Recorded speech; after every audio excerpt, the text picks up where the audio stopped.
Suddenly back on track, the Baltimore Ravens. What do you got? What do you see? Well, listen, man, if the Cowboys defense was a vaccination for bad offenses, it would be, for bad offenses, it would be the exact thing we need to get rid of COVID, because the Cowboys defense cures all ails.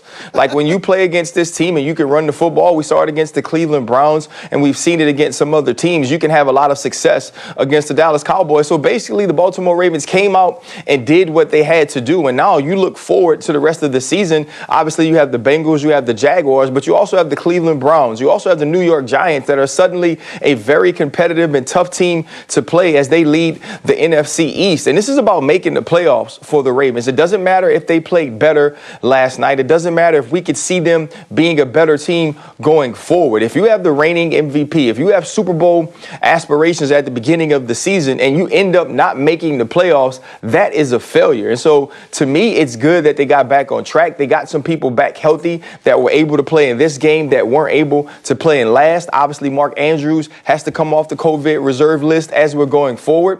But if you don't beat the Cleveland Browns, if you don't beat the New York Giants, and the playoffs start with 7 teams and one of those teams aren't the Baltimore Ravens, for John Harbaugh, for that organization, this entire year is a failure.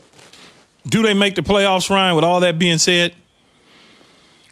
I don't think so. I think they end up being on the outside looking in, probably that 8th team. And, obviously it depends on what some other teams do. But I believe that the Cleveland Browns beat them. And I think that the New York Giants are going to give the Baltimore Ravens all that they can handle. And to me, if they lose 2 more games, they find themselves right on the edge, sitting at home watching the playoffs with us.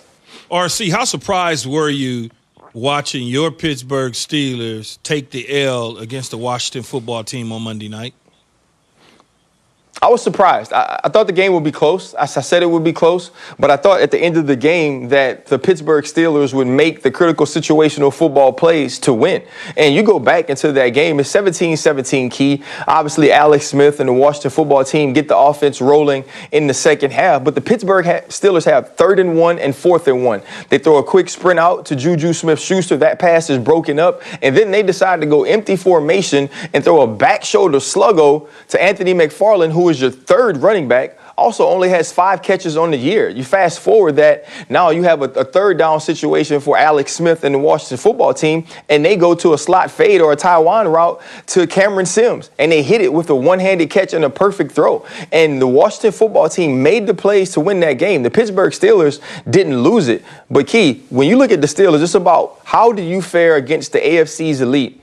If you can't run the football, if you continue to lose important pieces on defense, I think this is an 11-0 team that starts the season that may end up losing 2 or 3 more games down the road and actually go into the playoffs limping. RC, them getting James Conner back, does that help cure a lot of the ails? Because of James Conner's story, you want to say that he has like a big impact to play, but he'll be okay. He'll run better.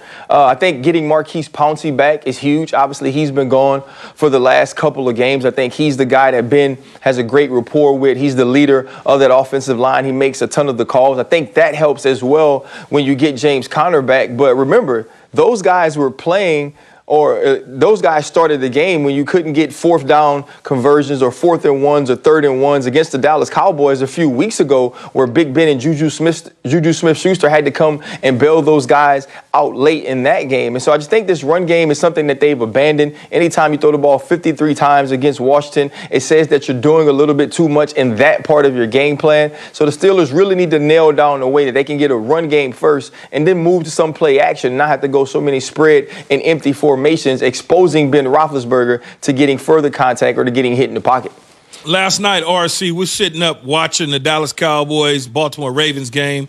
Like many, you were doing the same thing, and Dez Bryant was not on the field. He was pulled off doing warm-ups because he tested positive for COVID, which was pretty strange. It reminds me of what happened with Justin Turner, the 3rd baseman of the Los Angeles Dodgers that was taken out of the game. Yeah. What did you make of him being pulled doing warm-ups?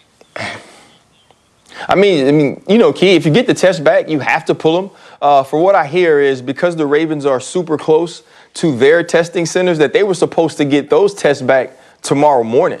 and he had an inconclusive, and then he took another one that said he tested positive, a rapid test that said he tested positive for COVID. It's actually kind of scary. You know, you almost wish that they just wouldn't have pulled him and just tricked us and pulled the wool over our eyes because, listen, Dez Bryant was on the field pregame. Dez Bryant was hugging members of the Cowboys staff, warming up with obviously players in his locker room and on his own team. And so that's scary. It's scary to know that even with the constant testing that you can have a guy preparing to play a game who is COVID positive. And I think, you know, on the other side of it, the football side of it, sucks for Dez, don't it? Like, it seems like dude can't catch a break. He's obviously getting opportunity to play against his old team. He's extremely excited. And it's not like they told him in the morning or they told him the day before. You've gotten to the stadium. You know, you probably took you some Zip Fizz or some pre-workout. You're fired up. You got your Juvie and the Hot Boys on your headphones. And then they come get you and tell you can't play. Like, that has to be a difficult situation for Dez. And so the way that the whole thing transpired is definitely strange.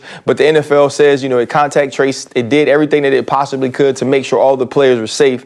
Obviously, it just sucks with the timing for Dez Bryant. But did they do that, RC? I mean, you talk about contact tracing after he's already hugged all these people. Like, how can you properly monitor the situation? Did the NFL handle this correctly? You know, I mean, from a perception standpoint, I don't think so. You know what I'm saying? Like, you look at a perception standpoint, we supposed to Utah Jazz it, right? We supposed to run on the court and say, hey, you can't play this game, right? Like that's what's supposed to happen. You're supposed to feel that way in the moment that something catastrophic happened because this guy was on the field. You know, I think that's the way you would have liked them to handle it. But if you have half a brain, you understand how money works, you understand how TV works, you understand that the NFL is driven by money and TV, then you understand why they played the football game. And, you know, I'm sure there are going to be a lot of questions asked about this. Dez actually asked it on Twitter last night. You know, I think he had him a glass or two and he was feeling kind of frisky. So he said, how y'all playing the game if I've been out there hugging people? He had a little hate on his heart, you know what I'm saying? But if you got hate, let it out. Hey, RC, me and you, we should get into college coaching, man, because you can get a job in college and you can go less than 500 to get an extension. They talking extension with these coaches that can't win games. I mean, Jim Harbaugh, right? Man, let's just get into coaching, RC. Win 3 or 4 games a year and get big money. I done seen it all in 2020, like man. us, brother. Oh, I done seen it all in 2020. Just keep graduating those guys. Those general studies degrees, bro. Those general studies degrees. Kinesiology. Ryan, thanks. We'll see you on Get Up with Greeny and the gang coming up at the top of the hour on ESPN. Man, have a good one. All right, RC. Same to you. Ryan Clark joining us on the Shell Pennzoil Performance Line. Pennzoil synthetic motor oils made from natural gas. Gives you unbeatable engine protection. The proofs in the Pennzoil based on Sequence 4A wear test using SAE 5W. Only in America. 30. Thank you, Don King. All right, I can win 5 games to get an extension. That really goes great. Or you can make more money by going to an NFL team after that. Well, he's a better NFL coach. And then fail and go back to college. I wasn't just talking about Harbaugh, though. I'm just thinking in general. Got a break. Got it. Got a break. We're going to fill in the blank. Simply put, we're not going to ask the 4 teams that will make the college football playoff. The guys are going to tell us the 4 teams that should make the college football playoff. That's after Jay has this from Shell. Look, your day is busy enough. So come into Shell and get